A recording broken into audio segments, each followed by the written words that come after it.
Senhor Presidente do Conselho de Direitos Humanos, Senhora Alta Comissária para os Direitos Humanos, senhores ministros, ministras e altas autoridades aqui presentes, senhoras e senhores.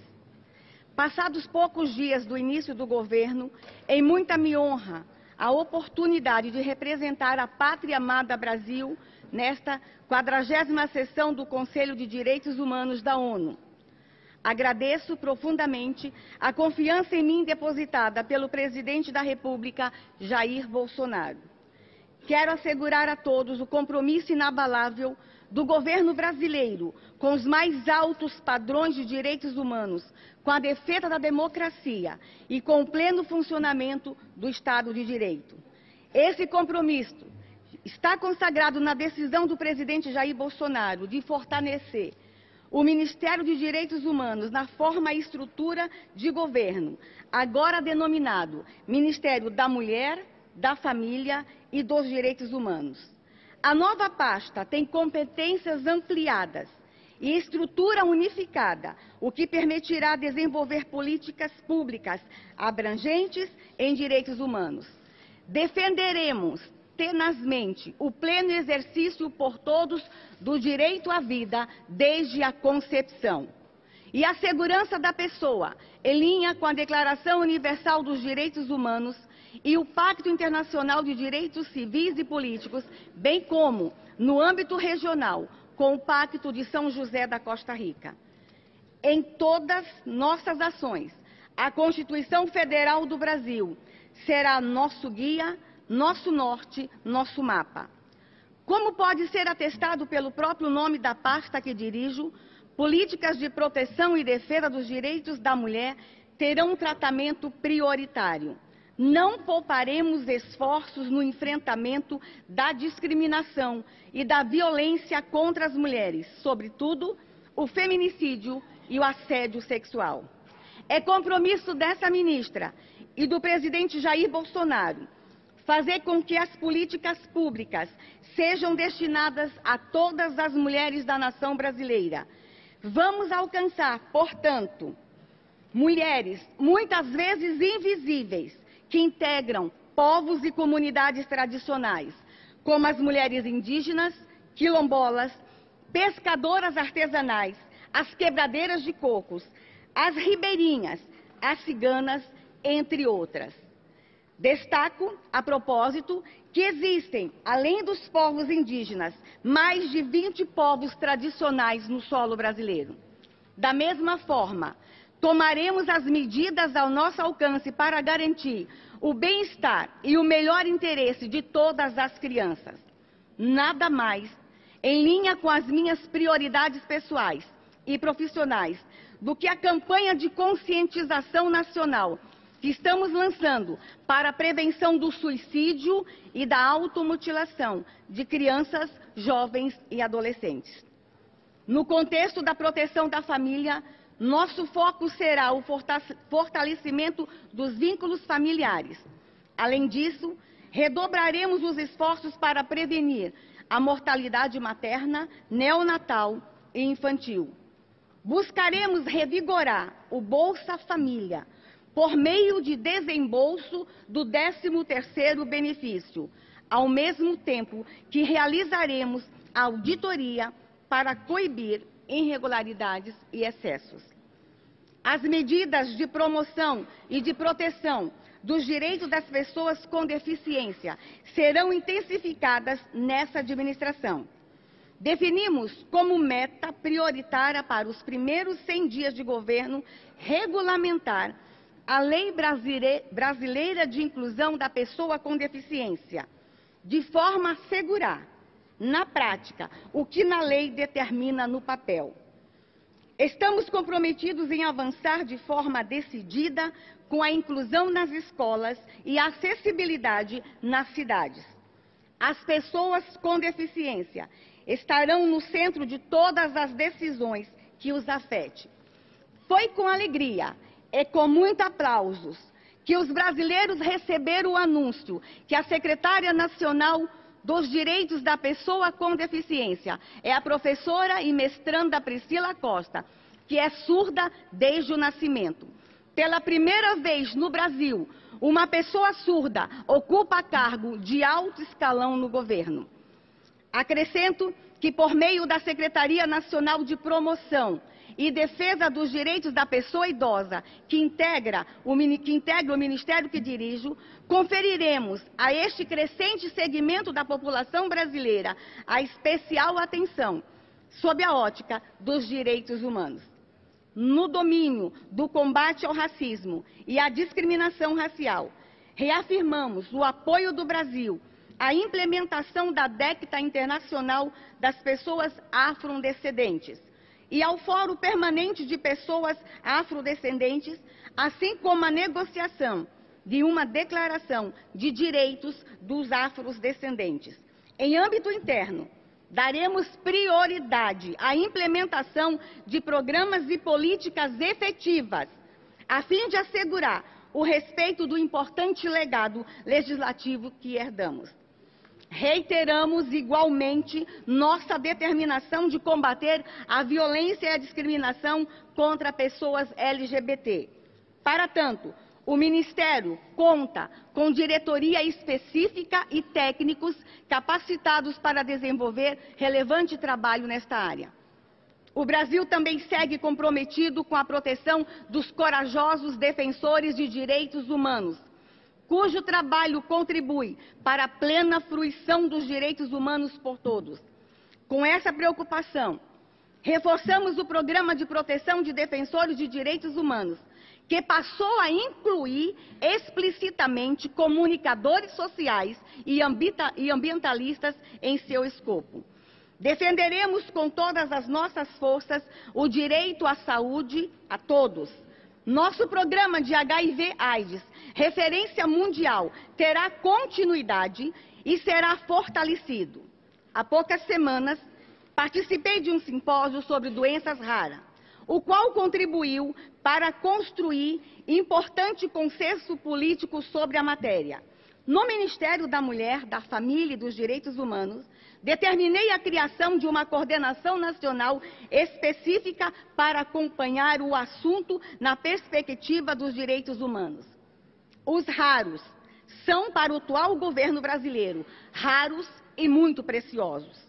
Eles serão acolhidos e protegidos pelo poder público, que trabalhará para garantir direitos e oportunidades a todos eles. Senhor Presidente, sem educação de qualidade não há desenvolvimento humano sustentável. No plano de 100 dias de governo, merece destaque o lançamento de Programa Nacional de Alfabetização, assim como o compromisso da regulamentação da educação domiciliar. Não menos importante, é claro, a educação em direitos humanos será fortalecida com a disseminação de agenda de promoção da ética e da cidadania, a ser adotada por escolas em salas de aula. Somos um país laico, mas isso não significa que somos um país laicista. No Brasil, todas as expressões religiosas são igualmente respeitadas e protegidas, assim como a opção de não ter nenhuma religião. Em um dos seus primeiros atos, o presidente Jair Bolsonaro promulgou legislação que garante ao estudante o direito de ausentar-se de prova ou de aula em dia que seja vedado o exercício de tais atividades, segundo seus preceitos religiosos. À luz do inegável vínculo entre corrupção e violações de direitos humanos, precisamos enviar ao Brasil e ao mundo a mensagem incisiva de que a luta contra o crime abre caminho para a realização dos direitos fundamentais. Nesse sentido, o governo instituiu o Comitê Interministerial para a condução da política de combate à corrupção, que inclui monitoramento dos órgãos e entidades do poder público para evitar violações. Além disso, as iniciativas legislativas do Presidente da República para o combate à corrupção, à violência e ao crime organizado visam a redução dos índices de criminalidade. O Brasil continuará, senhoras e senhores, plenamente engajado com o Sistema Internacional de Direitos Humanos. Aproveito a oportunidade para solicitar respeitosamente o apoio à candidatura brasileira a este Conselho nas eleições que ocorrerão em outubro vindouro. Podem contar com o concurso do Brasil neste augusto fórum. Reitero, ademais, o convite permanente do governo a todos os relatores especiais do Conselho de Direitos Humanos que queiram visitar o país. Sejam muito bem-vindos. Ainda no primeiro semestre deste ano, deveremos retomar o cronograma de visitas de procedimentos especiais suspensas no segundo semestre de 2018 por conta do processo eleitoral. Faço aqui o compromisso público de apresentar durante a minha gestão todos os relatórios do Brasil que estão pendentes nos órgãos de tratado, alguns dos quais em atraso por quase uma década. Queremos reafirmar a posição brasileira de que as empresas não ficarão isentas da obrigação de respeitar direitos humanos. Como demonstrou a recente tragédia em Brumadinho, a ação ou omissão de empresas podem ter consequências concretas sobre os direitos humanos, notadamente o direito à vida. O governo Bolsonaro tem atuado para responder de forma firme a essa tragédia e evitar que novos desastres ocorram no futuro. O Ministério da Mulher, da Família e dos Direitos Humanos participa e continuará participando ativamente desse processo. Guardo uma palavra para um tópico que me é muito particular, caro e querido: os povos indígenas. Vejo como especialmente positiva a inclusão da Fundação Nacional do Índio, FUNAI, na estrutura do Ministério da Mulher, da Família e do Desenvolvimento Humano, dos Direitos Humanos. Ao vincular-se um órgão governamental com competência precípua de defender e promover os direitos da pessoa humana, a FUNAI terá sua ação revigorada e fortalecida. Da mesma forma, a transferência das competências de demarcação de terras indígenas para o INCRA em nada afetará o direito constitucional dos povos indígenas. Nossos povos tradicionais receberão deste governo um olhar especial. Ainda nos primeiros 50 dias, inúmeras ações já foram realizadas nessa direção. Tenho a alegria de anunciar que a secretária nacional de Políticas de Promoção da Igualdade Racial é uma indígena da etnia terena. Falo da defensora dos direitos humanos e agora secretária nacional, a senhora Sandra Terena. No Brasil de hoje, o vice-presidente da República, general Mourão, é indígena. O atual presidente da Fundação Nacional do Índio, a FUNAI, Franklin Berg Freitas, é indígena.